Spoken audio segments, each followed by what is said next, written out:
देख रहे हैं डार्क फाइल्स। डार्क फाइल्स में आज की कहानी हमारे साथ शेयर की है जफर जी ने। तो चलिए बढ़ते हैं जफर जी की भेजी गई कहानी की ओर। कहानी में आगे बढ़ने से पहले अगर आपने अभी तक डार्क फाइल्स चैनल को सब्सक्राइब नहीं किया है तो कर लें और साथ ही बेल आइकन को भी ज़रूर दबाएं ताकि आने वाली वीडियोस की नोटिफिकेशंस आपको जल्द मिल जाए। जफर जी बताते हैं कि घटना हाल ही में बीते इस लॉकडाउन की है, जहां एक तरफ इस कोरोना के माहौल में सब कुछ बंद पड़ा था, वहीं दूसरी ओर मैं गुड्स ट्रेन यानी मालगाड़ी का गार्ड था और इस लॉकडाउन में बाकी ट्रेनों को छोड़कर सिर्फ मालगाड़ी ही चालू थी। तो ऐसे में मेरी ड्यूटी भी कंटिन्यू थी। एक बार की बात है जब मेरी मालगाड़ी पटना बिहार से हावड़ा जा रही थी। गाड़ी अपनी पूरी रफ्तार से आगे बढ़े जा रही थी। मैं भी अपने केबिन में चुपचाप बैठा हुआ था। देखते ही देखते रात हो गई और कब हम लोग वेस्ट बंगाल एंटर कर गए हमें पता ही नहीं लगा। इस बात पर मेरा ध्यान तब गया जब हमारी मालगाड़ी एक छोटे से स्टेशन पर रुकी।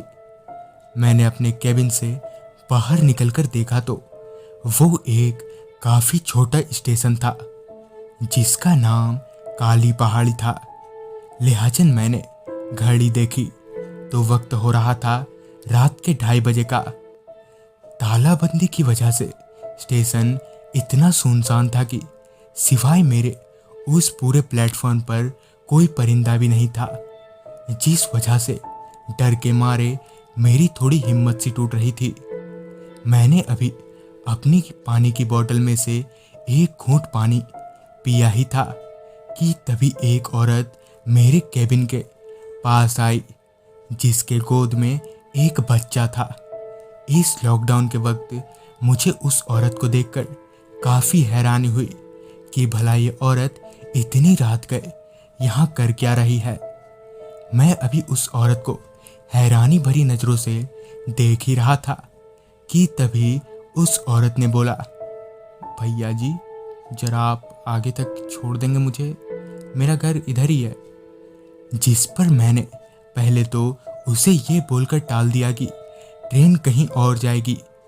जब मेरे लाख समझाने के बावजूद भी वो औरत नहीं मानी तो मुझे उसे अपने केबिन में बिठाना ही पड़ा। उसके बैठने के साथ ही ट्रेन भी उस स्टेशन से आगे की तरफ रवाना हो गई। मैं यही सोच रहा था कि बेकार में ही मैंने उस औरत को अपने गले मोल लिया। मालगाड़ी भी अब अपनी पूरी रफ्तार से आगे बढ़ी जा रही थी कि तभी मेरी नज़र उस औरत पर गई तो मैंने देखा कि अब उसके गोद में वो बच्चा नहीं है जिसे लेकर वो ट्रेन में चढ़ी थी। लिहाजन मैंने उस औरत से पूछा, अरे बहन जी आपके गोद में तो बच्चा था ना, वो बच्चा दिख नहीं रहा अब। जिस पर उस औरत ने सामने से कोई जवाब नहीं आया। 2-4 बार पूछने के बाद भी जब उस औरत ने कोई जवाब नहीं दिया तो मैंने उसे हिलाते हुए पूछा, अरे अरे सो गए क्या। जिस पर उस औरत ने एकदम से अपना चेहरा मेरी तरफ घुमाया। उसकी शक्ल देखकर मेरे होश उड़ गए। उसकी आंखें लाल सुर्ख थीं और उसका चेहरा काफ़ी बुरी तरह से कुचला हुआ था। उसके इस खौफनाक चेहरे को देखकर मुझे ये समझने में देरी नहीं लगी कि ये कोई चुड़ैल है और अब ये मुझे जिंदा नहीं छोड़ेगी। उस चुड़ैल के सामने खुद को खड़ा पाकर मैं बदहवास सा हो गया था कि तभी मेरी मालगाड़ी एक स्टेशन पर रुकी।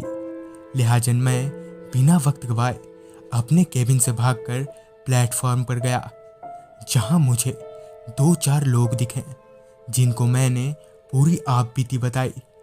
जिसे सुनने के बाद उन्होंने बताया कि दरअसल आज से 4-5 दिन पहले प्रवासी मजदूरों का एक झुंड रेलवे ट्रैक के सहारे अपने घर जा रहा था, पर रात को सोते वक्त मालगाड़ी के चपेट में आकर सबकी वहीं मौके पर ही मौत हो गई।